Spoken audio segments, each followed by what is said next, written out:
أعوذ بالله من الشيطان الرجيم إن الله وملائكته يصلون على النبي يا أيها الذين آمنوا صلوا عليه وسلموا تسليما اللهم صل على محمد وعلى آل محمد كما صليت على إبراهيم وعلى آل إبراهيم إنك حميد مجيد اللهم بارك على محمد وعلى آل محمد كما باركت على إبراهيم وعلى آل إبراهيم إنك حميد مجيد رب اشرح لي صدري ويسر لي أمري واحلل عقدة من لساني يفقه قولي اللهم انفعنا بما علمتنا وعلمنا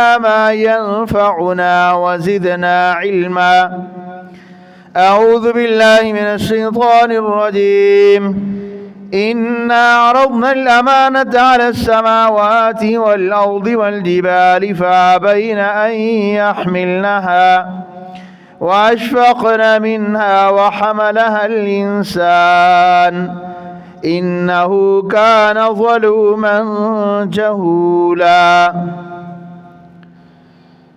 وقال النبي صلى الله عليه وسلم لا إيمان لمن لا أمانة له أو كما قال عليه الصلاة والسلام۔ آج کا ہمارا خطبہ جمعہ کا عنوان ہے امانت، اس کا مفہوم اور اس کے شرعی تقاضے۔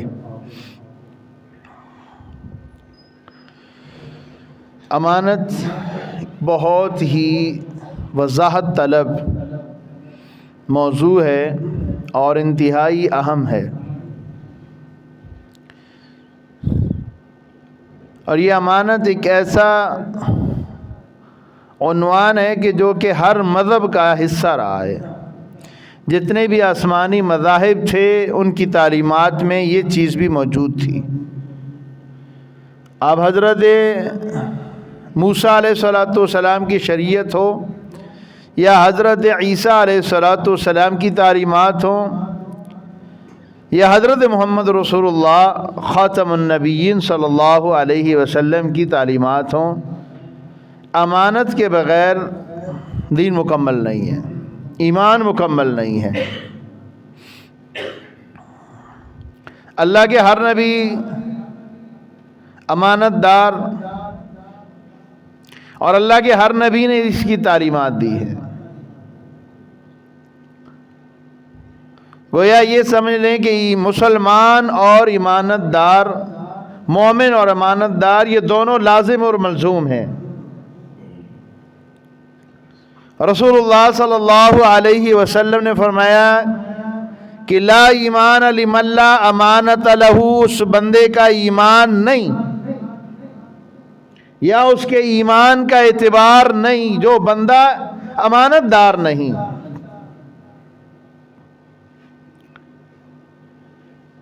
اللہ رب العالمین ارشاد فرماتے ہیں امانت اتنی اہم چیز ہے،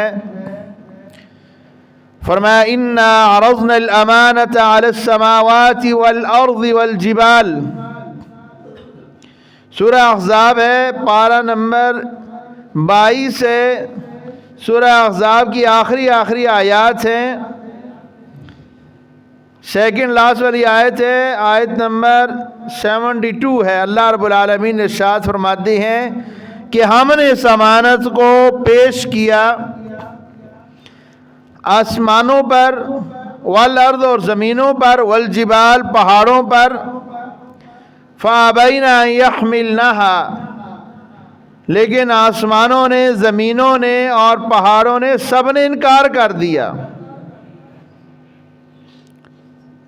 واشفقن منها، اور وہ اس سے ڈرے کہ اس کو اٹھا سکیں۔ وحملها الانسان، لیکن انسان نے اس کا بوجھ اٹھا لیا۔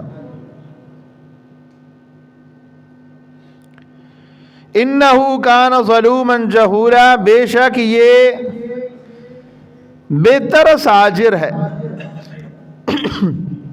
بے ترس مزدور ہے۔ مولانا شاہ عبد القادر جنہوں نے اردو میں سب سے پہلے قرآن مجید کا بر صغیر میں ترجمہ کیا ہے، ان کا نام ہے شاہ عبد القادر۔ وہ اس کا معنی کرتے ہیں بے ترس مزدور، کہ جس کے اوپر بیچارے کے اوپر ترس آتا ہے لیکن ترس کھایا نہیں جاتا اس کے اوپر۔ تو امانت دوسرے لفظوں میں یہ سمجھ لیں کہ امانت ایک کتنی بڑی ذمہ داری ہے، اتنی بڑی ذمہ داری ہے کہ پہاڑ نہ اٹھا سکے، آسمان نہ اٹھا سکے، زمین نہ اٹھا سکی۔ دنیا کی اللہ تعالیٰ کی ہزاروں مخلوقات ہیں، انسان سے بھی بڑی بڑی مخلوقات ہیں، لیکن وہ اس امانت کے بوجھ کو نہ اٹھا سکی، انسان نے اس کو قبول کیا۔ امانت سے مراد، اور یہی وہ امانت ہے، اسی امانت کی وجہ سے ہی اللہ رب العالمین نے حضرت انس اور حضرت جن کو مکلف بنایا شریعت کا۔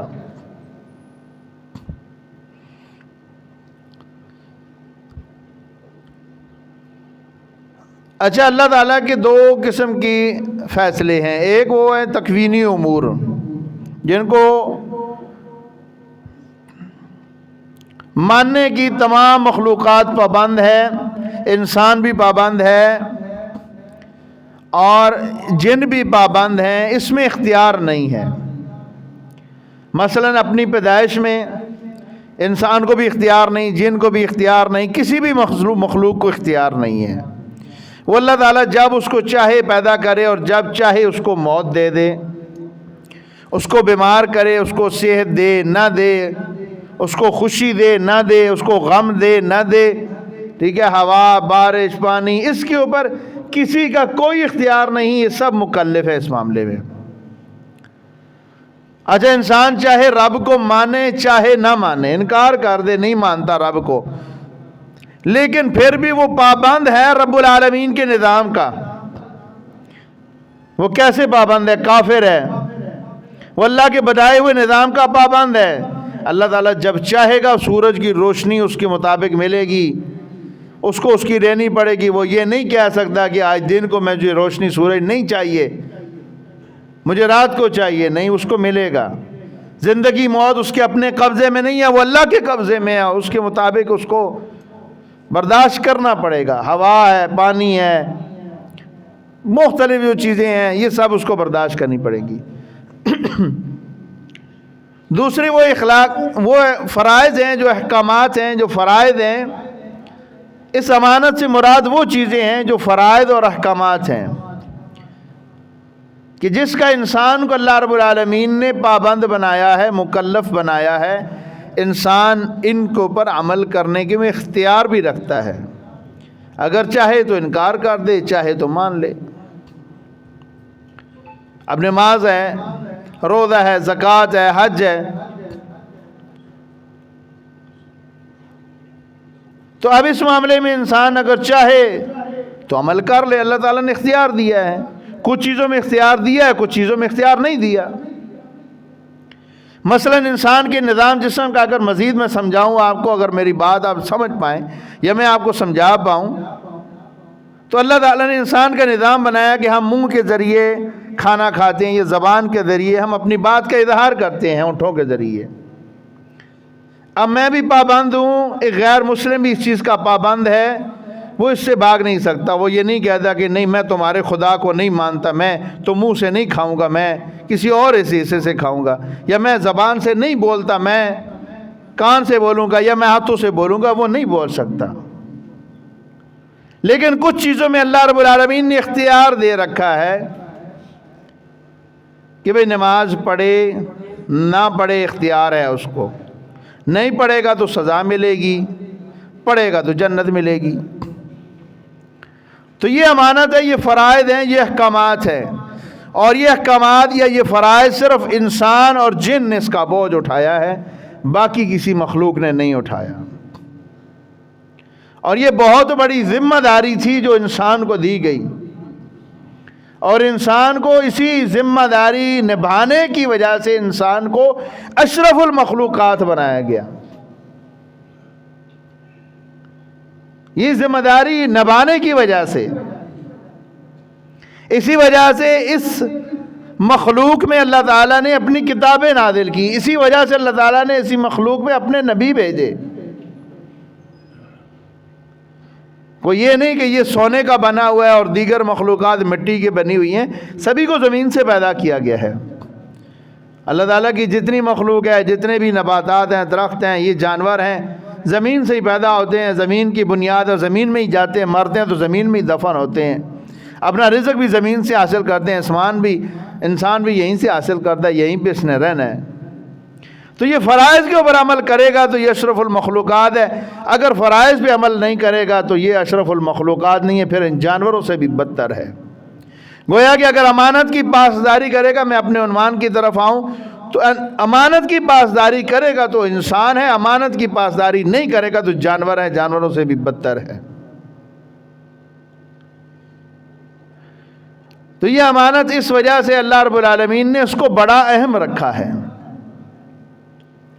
اور اللہ رب العالمین اپنے مومن بندوں کی صفات بیان کرتے فرماتے ہیں، یہ مضمون قرآن مجید میں کئی جگہ پہ ہے. پارہ نمبر 18 کے شروع میں بھی اللہ رب العالمین فرماتے ہیں قد افلح المؤمنون، تحقیق وہ لوگ کامیاب ہو گئے جو مومن ہیں. مومن کامیاب ہو گئے. اب مومن تو اپنے آپ کو کوئی بھی، ہر بندہ مومن کہتا ہے. آپ کرسچن سے بات کریں وہ بھی اپنے آپ کو مومن کہتے ہیں، وہ کہتے ہیں ہم بھی بلیور ہیں. کافر تو وہ اپنے آپ کو نہیں کہتا، عیسائی یہودی وہ اپنے آپ کو کافر کہتا ہے، وہ کہتے ہیں ہم بھی ایمان والے، وہ کہتے ہیں ہم موسیٰ پر ایمان لاتے ہیں. لیکن ہم قرآن کی اور رسول اللہ صلی اللہ علیہ وسلم کی حدیث کی روشنی میں ہم دیکھیں گے کہ وہ کون سے مومن ہیں جو کامیاب ہو گئے، ان کی صفات کیا ہیں. اللہ تعالیٰ اس میں مختلف چیزیں بیان کرتے ہیں، 10 چیزیں یہاں پہ اللہ تعالیٰ نے فرمائی. اس میں ایک چیز فرمائی ہے آیت نمبر 8 میں، اللہ تعالیٰ فرماتے ہیں والذین هم لاماناتهم وعہدهم راعون. فرمایا وہ لوگ جو اپنی امانتوں کی اور اپنے وعدوں کی پاسداری کرتے ہیں، امانتوں کے اندر خیانت نہیں کرتے اور وعدوں کی خلاف ورزی نہیں کرتے.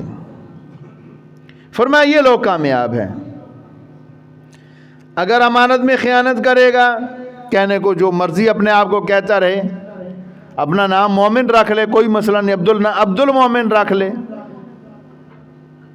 نام رکھنے سے کیا ہوتا ہے، اپنے آپ کو کہنے سے کیا ہوتا ہے؟ کہنے کے تو ہر کوئی اپنے آپ کو اچھا کہتا ہے، لیکن عمل سے دیکھا جائے گا. اللہ تعالیٰ کے ہاں عمل دیکھا جاتا ہے، اس کا دل دیکھا جاتا ہے کہ اس کا عملی طور پہ وہ واقعی امانت دار ہے تو ٹھیک ہے. اللہ رب العالمین فرماتے ہیں کامیاب ہے، دنیا میں بھی کامیاب ہے، آخرت میں بھی کامیاب ہے. وعدے کی پاسداری کرتا ہے، دنیا میں بھی کامیاب ہے، آخرت میں بھی کامیاب ہے. رسول اللہ صلی اللہ علیہ وسلم نے فرمایا، حضرت حذیفہ روایت کرتے ہیں، آپ صلی اللہ علیہ وسلم نے فرمایا تمہارے پاس جو امانتیں رکھی جائیں، فرمایا ان کی پاسداری کرو، ان میں خیانت مت کرو. اور فرمایا اگر تمہارے ساتھ کوئی خیانت کرتا ہے تو جواب میں خیانت نہ کرو، پھر بھی تم امانت داری کے ساتھ پیش آؤ، کیونکہ تمہارا یہ وصف ہے. تم مومن اور مسلمان ہو، تم پیارے پیغمبر حضرت محمد رسول اللہ صلی اللہ علیہ وسلم کا کلمہ پڑھنے والے ہو، ان کی سیرت پر چلنے والے ہو.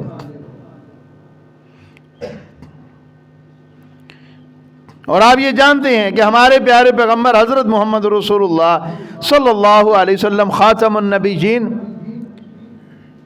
زمانہ نبوت سے پہلے آپ کا تشخص کیا تھا؟ کیا تھا جی آپ صلی اللہ علیہ وسلم کا تشخص؟ صادق و امین. جی شاباش. تو یہ آپ صلی اللہ علیہ وسلم کا وصف تھا، یہی آپ کی پہچان تھی کہ آپ صادق و امین تھے. تو رسول اللہ صلی اللہ علیہ وسلم کا ماننے والا ہے تو اس کو تو ہر حال میں امانت دار ہونا چاہیے. اور اسی طرح رسول اللہ صلی اللہ علیہ وسلم فرماتے ہیں،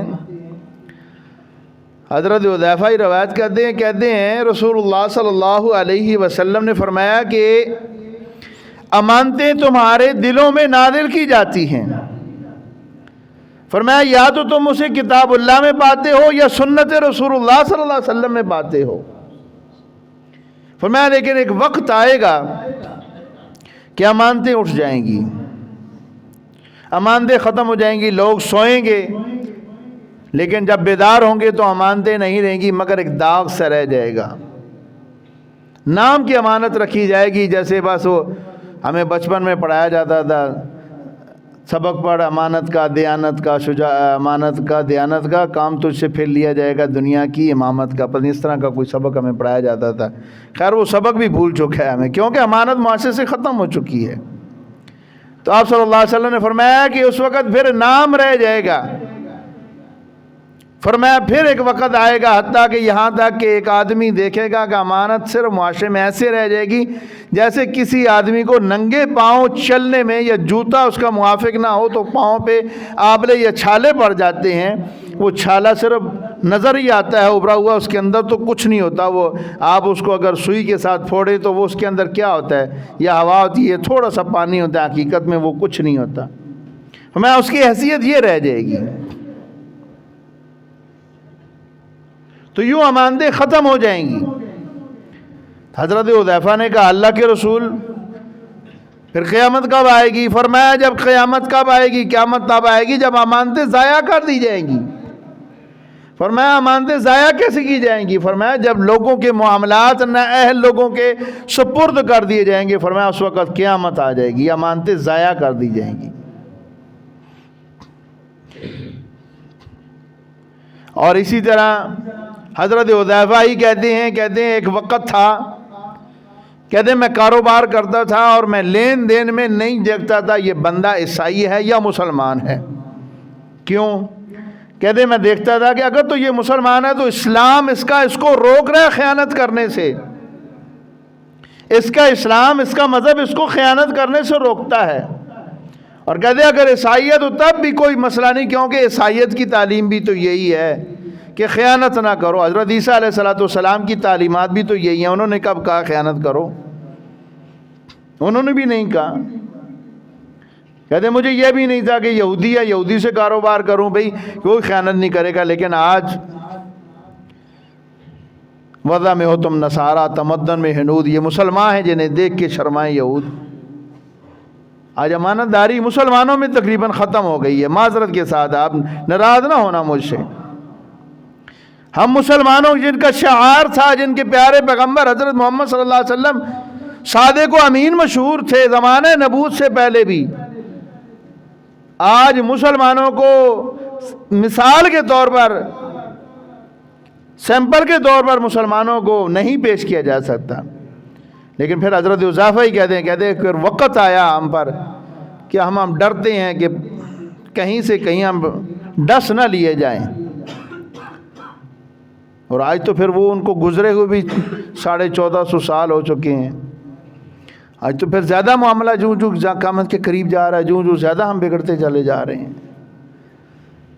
تو امانت اس لحاظ سے اہم ہے کہ ایک مومن اور مسلمان کا وصف ہونا چاہیے کہ امانت کے اندر وہ خیانت نہ کرے، اس کو امین ہونا چاہیے. اب دیکھ لیں حضرت موسیٰ علیہ السلام کی تعلیمات دیکھ لیں. حضرت موسیٰ علیہ السلام زمانہ نبوت سے، حضرت موسیٰ علیہ السلام زمانہ نبوت سے پہلے وہ بھی امین تھے، امانت دار تھے. ان خیر من استاجرت القوی الامین، پارہ نمبر 20 سورہ القصص. جب حضرت موسیٰ علیہ السلام ہجرت کر مدین جاتے ہیں اور مدین میں پہنچتے ہیں اور وہاں پہ دیکھتے ہیں کہ کچھ لوگ اپنے مویشیوں کو پانی پلا رہے ہیں، تو سیدنا موسیٰ علیہ السلام دیکھتے ہیں ایک سائڈ پہ 2 نوجوان لڑکیاں کھڑی ہیں، اور موسیٰ علیہ السلام امانت کا خیال رکھتے ہوئے کہ یہ بچیاں کسی کی امانت ہیں، امانت کا خیال رکھتے ہوئے موسیٰ علیہ السلام پوچھتے ہیں فما خطبکما، کیا معاملہ ہے تم دونوں کا، کیوں سائڈ پہ کھڑی ہو؟ انہوں نے کہا کہ ہمارے ابا جان بوڑھے ہیں تو ہم جب تک یہ لوگ پانی پلا کے چلے نہیں جاتے اس وقت تک ہم پانی نہیں پلا سکتی۔ حضرت موسیٰ علیہ الصلوۃ والسلام علی نبینا، اللہ تعالیٰ کروڑوں رحمت نازل فرمائے حضرت موسیٰ علیہ الصلوۃ والسلام پر۔ آج کے نوجوانوں کے لیے یہ بہت بڑی ایک مثال ہے حضرت موسیٰ علیہ الصلوۃ والسلام کا یہ واقعہ۔ یہ محض واقعہ نہیں، ایک سبق ہے اس کے اندر نوجوانوں کے لیے کہ آج ہمارا نوجوان محلے میں کہیں سوسائٹی میں کھڑا ہو تو میرے محلے کی، میرے سوسائٹی کی نوجوان بیٹیاں گھر سے باہر نہیں نکل سکتی۔ وہ کیوں نہیں نکل سکتی؟ وہ کہتی ہیں یہاں پہ مسلم لڑکے کھڑے ہوئے ہیں، وہ اپنے آپ کو محفوظ تصور نہیں کرتی۔ اس ملک میں، جس ملک کی سوسائٹی کے 97% لوگ مسلمان ہیں، اس نبی کے ماننے والے ہیں جو نبی امین تھا، آج ہماری نظروں میں بھی امانت نہیں رہی۔ وہ لڑکیاں اپنے آپ کو محفوظ تصور کر رہی تھیں، وہ لڑکیاں جو حضرت موسیٰ علیہ الصلوۃ والسلام کے زمانے میں حضرت موسیٰ علیہ الصلوۃ والسلام آگے بڑھے اور پانی پلایا ان کے جانوروں کو، اور پانی پلا کے خود پھر سائڈ پہ کھڑے ہو گئے۔ کوئی ان سے گفتگو نہیں، کچھ بات نہیں، بس صرف اتنا پوچھا کیا خیریت ہے، وہاں پانی پلا، سائڈ پہ کھڑے ہو گئے۔ اب یہ بچیاں گئیں اور جا کے اپنے باپ کو بولا، باپ نے پوچھا کیا وجہ ہے، سارا آپ جانتے ہیں، میں جو پوائنٹ کی بات کرنے لگا ہوں۔ واپس آئی ایک بچی، تمشی علی الاستحیاء، حیا کے ساتھ چلتی چلتی آئی۔ یہ 14 فروری کو پوری دنیا میں بے حیاؤں کا دن منایا جاتا ہے، سارے بے حیا اکٹھے ہوتے ہیں، بے شرم لوگ۔ اور یہ جو لاہور میں پنجاب حکومت نے ایک بے غیرتی کا فنکشن شروع کیا ہے، سارے بے حیا اکٹھے ہو کر، تو بہرحال بات دوسری طرف چلی جائے گی۔ تو حضرت موسیٰ علیہ الصلوۃ والسلام کو کہا، وہ واپس آئی، اس نے کہا جی میرے ابا جی آپ کو بلاتے ہیں، آپ کو تاکہ اس کی اجرت دیں جو آپ نے ہمارے لیے پانی پلایا ہے۔ اب یہ بچی اپنے والد سے سفارش کر دی ہے، ابا جان آپ اس کو اجرت پہ رکھ لیجئے، کیونکہ ان خیر من استاجرت القوی الامین، آپ جس کو اجرت پہ رکھیں گے وہ قوی بھی ہونا چاہیے اور امانت دار بھی ہونا چاہیے، اور حضرت موسیٰ علیہ الصلوۃ والسلام قوی بھی ہیں اور امانت دار بھی ہیں۔ ایک ہی ملاقات میں اس بچی نے پورا نقشہ کھینچ کے رکھ دیا کہ ابا جی ہے امانت دار ہے یہ نوجوان، اس کو اپنے ہاں اجرت پہ رکھ لیجئے۔ آج میرے نوجوان بھائی بیٹے یہاں پہ بیٹھے ہیں، آپ کو اس طرح ہونا چاہیے کہ گھر سے نوجوان بچی نکلے اور وہ اپنے آپ کو محفوظ تصور کرے کہ مجھے کوئی خطرہ نہیں، باہر میرا بھائی کھڑا ہوا ہے، میرا محافظ کھڑا ہوا ہے، کسی کی ہمت نہیں ہے کہ میری طرف کو نظر اٹھا کے دیکھے یا مجھ سے کوئی پیسے چھین لے۔ یہ ہے کردار جو اسلام جو تعلیم و تربیت کرتا ہے، یہ اسلام تربیت کرتا ہے۔ اسلام محض اس چیز کا نام نہیں ہے کہ آپ بس شور مچانا شروع کر دیں اور سپیکر کھول لیں۔ اب حضرت یوسف علیہ السلام کو آپ دیکھ لیں، حضرت یوسف علیہ السلام ملکہ کے گھر میں رہ رہے ہیں، بادشاہ کے گھر میں، اور اس عورت نے دروازے بند کیے، فحاشی کے سارے سامان مہیا کر دیے۔ تو حضرت یوسف علیہ السلام، قربان جاؤں حضرت یوسف علیہ السلام کے الفاظ پر، جب اس نے بلایا فحاشی کی طرف، کہا کہ نہیں، مجھے اللہ تعالیٰ کا ڈر لگتا ہے، اور امانت میں خیانت نہیں کی کہ بادشاہ کی بیوی میرے پاس امانت ہے، بادشاہ نے مجھے اپنے گھر میں رکھا ہوا ہے، اب یہ تو غلطی کے راستے کے اوپر ہے، مجھے تو امانت میں خیانت نہیں نہ کرنی چاہیے۔ بادشاہ کو نہیں پتا تو اللہ تعالیٰ کو تو پتا ہے نا۔ رسول اللہ صلی اللہ علیہ وسلم کی خود میں مثال آپ کو دے چکا ہوں کہ آپ صلی اللہ علیہ وسلم خود زمانہ نبوت سے پہلے بھی اور بعد میں بھی آپ صلی اللہ علیہ وسلم صادق و امین مشہور تھے، اور آپ صلی اللہ علیہ وسلم نے فرمایا آج میری بھی اور آپ کی بھی، ہر بندے کی یہ خواہشات ہوتی ہیں، ہمیں یہ بھی مل جائے، ہمیں وہ بھی مل جائے، سب کچھ ہو جائے، ٹھیک ہے، خواہش رکھنی چاہیے، رزق حلال، اگر حلال طریقے سے ہمیں چیزیں ملتی ہیں تو کوئی مذائقہ نہیں ہے۔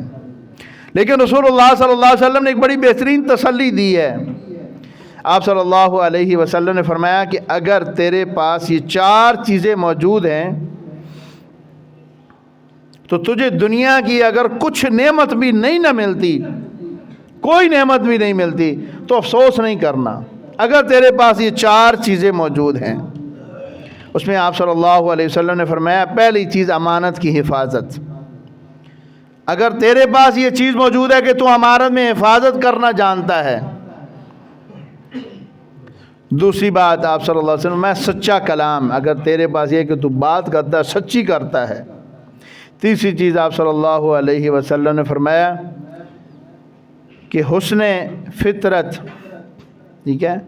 اور چوتھی چیز آپ صلی اللہ علیہ وسلم نے رزق کی پاک دامنی، فرمایا اگر تیرے پاس یہ، تو اس میں ایک جو اہم چیز ہے سب سے پہلے امانت کی حفاظت۔ فرمایا اگر تیرے پاس یہ چیز موجود ہے تو تجھے دنیا کی کوئی نعمت نہیں ملتی، فرمایا تو کامیاب ہے۔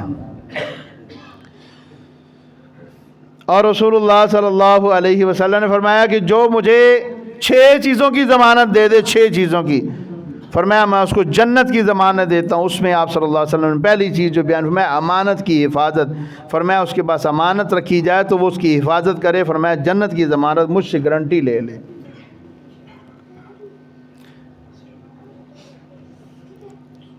اور اسی طرح آپ صلی اللہ علیہ وسلم کی ایک اور حدیث ہے، آپ صلی اللہ علیہ وسلم نے فرمایا کہ امانت دار خزانچی، فرمایا جس کے بعد جو خزانچی ہے، وزیر خزانہ آپ کے ملک کا ہو یا آپ کے علاقے کا ہو یا آپ کی کسی ٹاؤن کمیٹی کا ہو یا آپ کی کسی مسجد کا ہو، کوئی بھی ہو، آپ کے گھر کا ہو، گھر میں زوجہ محترمہ ہے یا آپ کے پاس کسی بھی آپ تنظیم کے خزانچی ہیں، کچھ بھی آپ کے پاس ہے، فرمایا جس کے پاس امانت خزانچہ رہے اس کو پوری امانت کے ساتھ ادا کر دیتا ہے، اس میں ذرہ بھر بھی خیانت نہیں نہ کرتا، فرمایا وہ بھی صدقہ خیرات کرنے والوں میں شامل کیا جاتا ہے۔ حالانکہ وہ صدقہ خیرات نہیں کر رہا، وہ پوری امانت کے ساتھ وہ چیزیں ایک ایک دے رہا ہے۔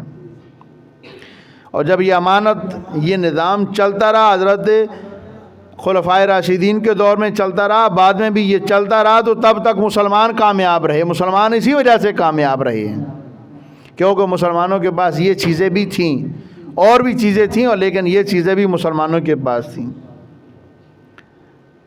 اور یہ سب سے عام جو چیز ہے، جو بندہ، اس کی معاشرتی اقسام تھوڑی سی نوٹ فرما لیں، کسی کے پاس کوئی بھی ذمہ داری ہے وہ امانت ہے۔ مثلا میں مسجد کا امام ہوں، خطیب ہوں، تو یہ بھی میرے پاس ایک امانت ہے۔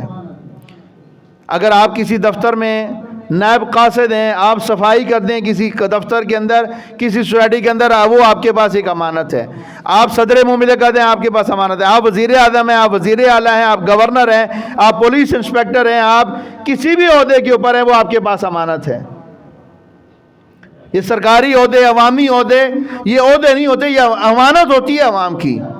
ہم یہ سمجھتے ہیں نا کہ یہ بڑا جناب، بڑی ٹھاٹھ اور بڑی مبارکبادیں اور بڑے پروٹوکول، اور یہ اصل میں امانت ہیں۔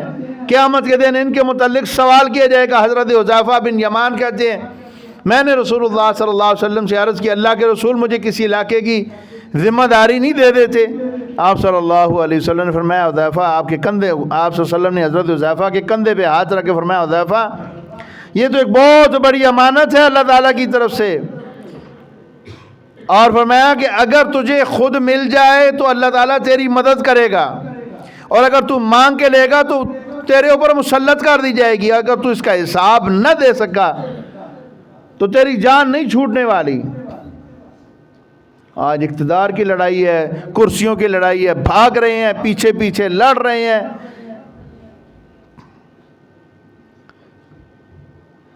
پھر ہمیں کہتے ہیں جی آپ کو 70 سال میں جماعت اسلامی کو ایک سیٹ بھی نہیں ملی، آپ بڑے کامیاب ہیں۔ اب یہ سیٹیں آپ کو مبارک ہوں، ہم سیٹوں کے لیے تھوڑا لڑتے ہیں، ہم کہتے ہیں آپ کرو حکومت لیکن اس کا حق ادا کر دو، وہ جو سیٹ آپ کے پاس امانت ہے اس کا حق ادا کر دو، عوام کو انصاف دو۔ آپ جج صاحب ہیں، آپ چیف جسٹس کی کرسی پہ بیٹھے، آپ اس کا حق ادا کریں۔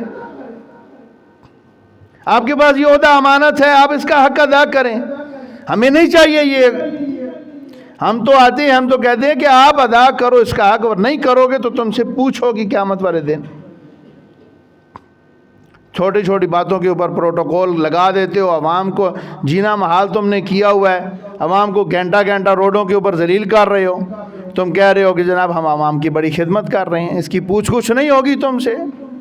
سرکاری وسائل کو تم ماں کا دودھ سمجھ کے پی جاتے ہو، ایسے ہڑپ کر جاتے ہو، اربوں روپے کی مراعات تم لے رہے ہو، اور پھر کہتے ہو کہ جناب کھا گئے مولوی، کھا گئے مولویوں کو 25,000 روپے حکومت نے دینے کا پنجاب میں شروع کیا، کہتے ہیں جی مولوی بک گئے جی، بے اربوں روپے کی مراعات تو تم لے رہے ہو، تم نہیں بکے، اور مولوی کو اگر 25,000 روپے وظیفہ مل رہا ہے تو مولوی بک گیا ہے جناب۔ استغفر اللہ، یہ حالت ہے ہماری دوگری پریسی کی، امانت رہی نہیں کہیں پہ۔ اور پھر رسول اللہ صلی اللہ علیہ وسلم کی ایک اور حدیث، آپ صلی اللہ علیہ وسلم نے فرمایا کہ ایک مجلس کی جو گفتگو ہوتی ہے وہ بھی امانت ہوتی ہے تمہارے پاس۔ مشورہ بھی، آپ صلی اللہ علیہ وسلم کی ایک اور حدیث آپ نے فرمایا مشورہ یہ بھی امانت ہے۔ بہت سارے لوگ ہم نے دیکھے ہیں کہ اگر ان سے مشورہ کیا جائے تنہائی میں، یار آپ سے ایک بات کرنی ہے، کسی سے کرنی نہیں ہے، وہ کہتا یار پکا نہیں کرتا، جناب شام سے پہلے پورے شہر میں پھر بات گھوم رہی ہوتی ہے، اور یار تو نے کیوں بتا دیا، کہتے یار میں نے تو بس صرف ویسے اس سے بات کی تھی۔ کئی لوگ ایسے ہوتے ہیں کہ وہ امانت، جو مجلس کی امانت باتیں ہوتی ہیں یا سرکاری راز ہوتے ہیں، وہ بھی آگے بیویوں کو بتا دیتے ہیں۔ گھر میں جائیں گے، واش روم بعد میں جائیں گے، پہلے بیوی کو بات بتائیں گے کہ یہ بات میں سن کے آیا ہوں۔ یہ امانت بھی کچھ چیز ہوتی ہے، اس میں بھی تو امانت رکھنی چاہیے نا خدا کے بندے۔ ہر چیز ہی کسی سے شیئر نہیں کرنی ہوتی، کچھ چیزیں اپنے دل میں دفن کرنی ہوتی ہیں، کچھ راز اپنے دل میں دفن کرنے ہوتے ہیں، تو یہ بہت ضروری ہوتا ہے، تو یہ امانت خیال کرنا چاہیے۔ اور اسی طرح رسول اللہ صلی اللہ علیہ وسلم نے اس بندے کو بھی جنت کی ذمہ داری دی، فرمایا جس کے اپنی شرمگاہ کی حفاظت کی، یہ بھی ایک امانت ہے۔ ہاں جی، مرد کی اور عورت کی یہ زبان بھی امانت ہے، اور یہ شرمگاہ بھی امانت ہے۔ یہ نہیں کہ جناب اب انسان یہ سمجھتا ہے، یہ تو اس کی سوچ ہے، یورپیوں کی سوچ ہے کہ 3 چیزیں انسان کی، ہر انسان کی ضرورت ہے، وہ چاہے جس طرح بھی اس کو حاصل کرے نہیں، جس طرح کیوں کرے، ضرورت ہے، ٹھیک ہے ہم بھی مانتے ہیں، لیکن اسلام ہمیں پابند کرتا ہے کہ اس کو قرآن و سنت کے جو احکام و فرائض ہیں ان کے مطابق ان کو حاصل کرے۔ کھانا انسان کی ضرورت ہے، سونا انسان کی ضرورت ہے، اور جنسی خواہشات پوری کرنا انسان کی ضرورت ہے، کرے، لیکن پابندی نہیں ہے، لیکن قرآن و سنت کی روح میں جو پابندیاں اس کے مطابق کرے۔ اگر اس کے مطابق کرتا ہے تو وہ امانت پوری کر رہا ہے۔ رسول اللہ صلی اللہ علیہ وسلم نے اس عورت کو بھی امانت دار قرار دیا ہے جو اپنے خاوند کے گھر کی عزت کی، اس کے مال کی، اس کے اولاد کی تربیت کرتی ہے اور اس میں خیانت نہیں کرتی، وہ بھی امانت دار ہے عورت۔ تو ہمیں ان معاملات میں ہمیں دیکھنا چاہیے، امانت میں خیانت نہیں کرنی چاہیے۔ اور اس کے اندر ایک بہت پیاری مثال حضرت عبداللہ بن عمر رضی اللہ عنہ، دیکھ لیں آج جو ہم تو کہتے ہیں نا خیر ہے کوئی کسی کو کیا پتہ چلتا ہے، عبداللہ بن عمر حضرت سے تو بہت زیادہ ایسے واقعات ہیں۔ ایک بات سنا کے اپنی بات کو ختم کرتا ہوں۔ حضرت عبداللہ بن عمر رضی اللہ تعالیٰ عنہ کہتے ہیں میں نے ایک چرواہے کو دیکھا کہ وہ کسی کا مال چرا رہا تھا، کہتے ہیں میں نے کہا اس کا امتحان ذرا لیتا ہوں۔ کہتے ہیں میں نے اس سے پوچھا بھی مسلمان ہے کہ یا غیر مسلم؟ انہوں نے کہا جی مسلمان ہوں۔ میں نے کہا چلے ذرا آج اس کا امتحان لیتے ہیں۔ کہتے ہیں میں نے اس کو کہا بھیڑ کا ایک بچہ نہیں مجھے دے دیتے، میرا گوشت پہ بڑا دل کر رہا ہے، چھوٹا سا ایک بچہ مجھے پکڑ کے دے دو نا، میں اس کو ذبح کر کے کھاتا ہوں۔ اس نے کہا جی نہیں ایسا نہیں ہے جی، میں تو کسی کی بکریاں چراتا ہوں یا کسی کی بھیڑیں چراتا ہوں، تو میں تو ایسا نہیں کر سکتا، ٹھیک ہے۔ عبداللہ بن عمر کہتے ہیں میں نے اس کو کہا کہ یار کہنا خیر ہے بھیڑیا کھا گیا ہے۔ اس نے کہا جی، اس نے بڑے تاریخی لفظ کے سونے کے پانی کے ساتھ لکھنے کے قابل ہے، اس نے کہا جی پھر اللہ کہاں ہے؟ این اللہ، پھر اللہ کہاں ہے؟ اگر میں اس کو یہ کہہ دوں کہ بھیڑیا کھا گئے تو پھر اللہ کہاں ہے؟ آج اگر صدر سے لے کر ایک چپڑاسی تک، شہر کی صفائی کرنے والا، ایک چوکی دار بھی، ایک ڈرائیور بھی، اگر ہر شہری یہ سوچ لے تو ہمارا ملک جو سونے کی چڑیا ہے، ہمارا ملک سنور نہ جائے اگر ہم یہ سوچ لیں۔ انہوں نے کہا جی پھر اللہ کہاں ہے؟ تو حضرت عبداللہ بن عمر رضی اللہ تعالیٰ عنہ نے اس کے مالک سے رابطہ کیا اس کے مالک سے وہ بکریاں بھی خریدیں اور وہ غلام بھی خریدا. وہ غلام تھا, خرید کر اس غلام کو آزاد کیا اور ساری بکریاں جتنا بھی مال تھا اس کو گفٹ کر دی. جا اللہ کے بندے, اس امانت نے اس کو رہائی دلا دی. ٹھیک ہے, تو یہ ہماری شاندار اسلامی تاریخ ہے. حضرت عمر بن عبدالعزیز رحمۃ اللہ علیہ, ان کا واقعہ آتا ہے نا, سرکاری کام کے لیے سرکاری دیا استعمال کرتے تھے, لیکن جو ہی سرکاری کام ختم ہوتا دیے کو بجھا دیتے تھے. یہاں پہ سرکاری گاڑیاں ملی ہوئی ہیں اور گھر میں جناب سرکاری گاڑیاں, بچے عیاشیاں کر رہے ہیں, عوام کو ملنے کی نہیں ہے, تو یہاں پہ ہی حالت ہے. اللہ تعالیٰ کو جواب دینا پڑے گا, بڑا سخت جواب ہوگا, جواب دینا پڑے گا. اگر عوام نہیں پوچھے گی, عوام سوئی ہوئی ہے لسی پی کر, عوام نہیں اٹھے گی تو اللہ تعالیٰ تو پوچھے گا. اللہ تعالیٰ سے دعا ہے کہ اللہ تعالیٰ ہمیں سمجھنے کی عمل کی توفیق دے. وما علی اللہ